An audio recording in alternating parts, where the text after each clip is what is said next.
네, 시청자 여러분 안녕하세요. 다마고치 공부방입니다.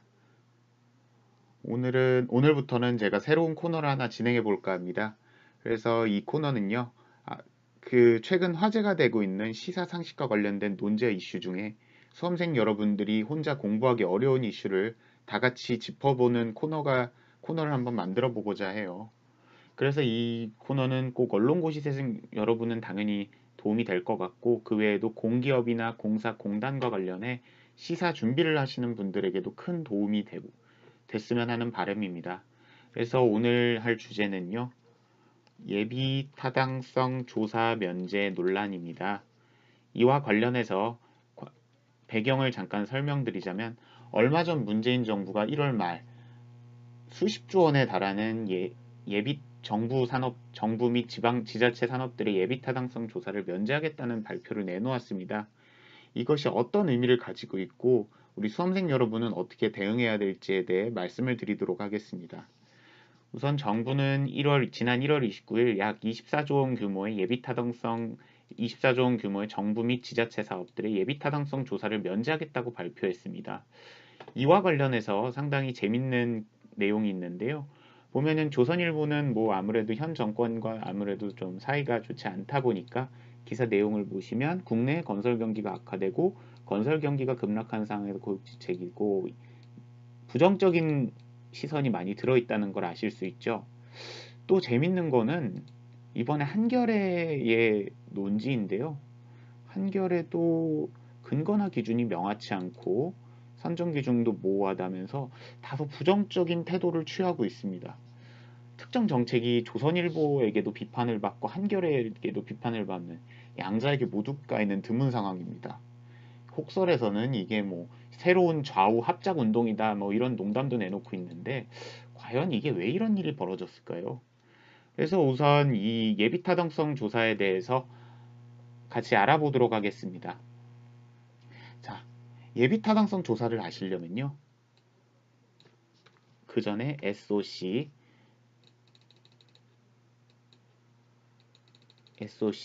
소위 사회 간접 자본이란 표현에 대해서 아셔야 돼요.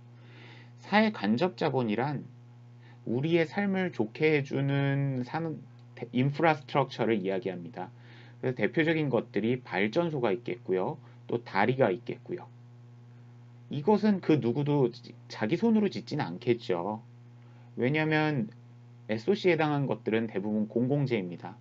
그렇기 때문에 건설한 사람이 자신이 제대로 비용을 돌려받을 가능성은 없지만 경제 성장을 위해서는 반드시 필요한 거죠.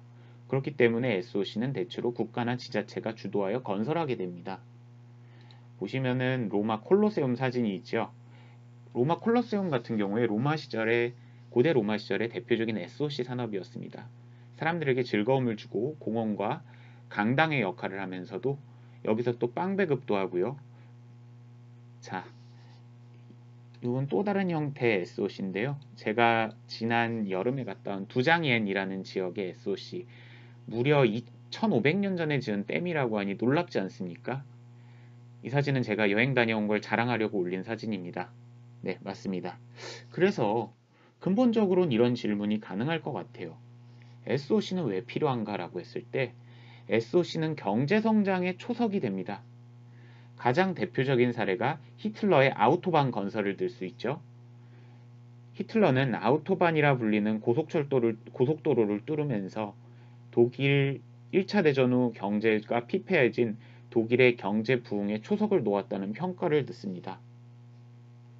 또 경부고속도로는 한국 경제 성장을 상징하는 도로가 되었죠. 생각해보자면 도로라든지 항만 그리고 전력이 없이는 제대로 된 산업 발전이 힘들 것 같아요.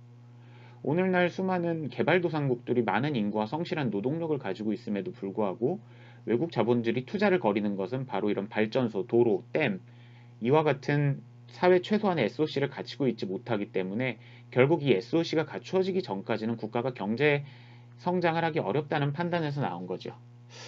제가 비슷한 경험을 한번 했는데 기억하시죠, 이분? 네. 그 제가 2016년에 박근혜 전 대통령 이제는 의전을 박탈당해서 박근혜 뭐라고 불러야 될지 모르겠는데 이 사전 순방단의 일환으로 제가 회사에 파견돼서 이란에 한 달 정도 머문 적이 있었습니다. 근데 이란에서 가장 좋은 아자디 호텔이라는 곳에 있었는데요. 우르 치면 신라 호텔 정도 되는 곳이에요. 거기서 나름 좋은 방에 묵었는데 충격적이게도 호텔에서 전기가 2시간씩 끊어지고요. 물도 가끔씩 안 나옵니다. 이거 노답이에요, 노답 상황이. 왜 그런가 봤더니 이란 같은 경우에 미국과 단교한 이후에 사실상의 SOC 투자가 거의 이루어지지 않으면서 국가의 SOC 인프라망이 완전히 망가진 상황이라고 합니다. 휴대폰 게임하다가 휴대폰이 나가면 이 사람이 게임을 할 수가 없겠죠. 이처럼 SOC는 국가 산업 발전의 기초가 됩니다. 자, 그래서 SOC가 가져다주는 긍정적인 효과를 보자면요. 우선은 경제성장이 아까 말씀대로 경제성장의 초석이 됩니다.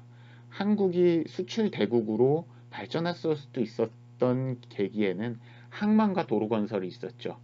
그래서 내륙에서 생산한 싼 노동력으로 생산한 물건을 부산 혹은 인천항으로 가서 외국에다 갖다 파는 식으로 수출이 가능했고요. 또 안정화된 철도와 도로가 건설되니까 물류비가 많이 줄어들었죠. 또 안전된 전기가 없이는 어떤 물건도 생산할 수 없는 세상이 됐습니다. 그리고 SOC 건설은 기본적으로 전방 산업입니다. 다양한 산업에 효과를 끼치게 되죠. 한번 예를 들어 볼까요? 제가 우리 집 앞에 도로를 놓는다고 하면요. 도로를 버티기 위한 철근이 필요하기 때문에 철강업이 융성할 거고요. 동시에 이 다리를 놓기 위해서 수많은 건설사가 들어오게 될 것입니다. 또 다리 위에 아스팔트를 깔아야 하니 정유산업이 육성되고요. 다리 위로 이제 자동차가 많이 다니게 되니 자동차 산업이 육성될 겁니다. 이렇게 다양한 산업을 견인할 수 있는 산업을 전방산업이라고 하는데 SOC 건설은 전방산업을 견인하는 전방산업의 대표적인 사례로 뽑힙니다. 또 이 사진 혹시 아세요? 얼마 전에 인터넷에 뽀글롬이라는 시리즈로 돌아다닌 사이트인데 막노동을 하시는 분이 취미로 자기 막 일하는 외국인 노동자들 친구들 사진을 찍어서 인터넷에 화제가 됐는데 이게 SOC 건설과관에서는 사실 막대한 노동력을 필요로 합니다. 건설 현장이라는 것이 의외로 기계화가 잘 되어 있지 않거든요. 그래서 SOC 건설을 하는 과정에서는 순간적으로 실업이 구제가 되고 많은 돈이 시중에 풀리는 효과를 가져옵니다. 혹시 이분이 누군지 아신가요? 영국의 경제학자 메이너드 케인즈입니다. 케인즈는 국가 경제가 침체되는 순간에 이런 국가 경제가 침체되면 바닥에 돈이 드는 항아리를 묻은 다음에 위치를 알려주지 않고 그냥 그 항아리가 묻혀 있다는 사실만은 대중에 밝히라고 했어요. 그러면 해당 지역의 돈 항아리를 찾기 위해 사람들이 몰려들고 이 돈 항아리를 캐내는 과정에서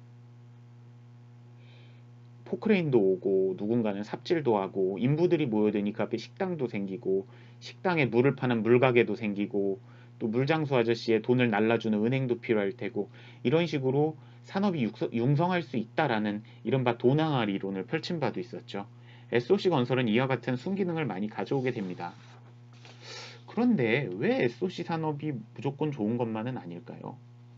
SOC 산업은 생각해보면 고기와 유사합니다. 과도할 시 많은 부작용도 불러일으킬 수 있죠.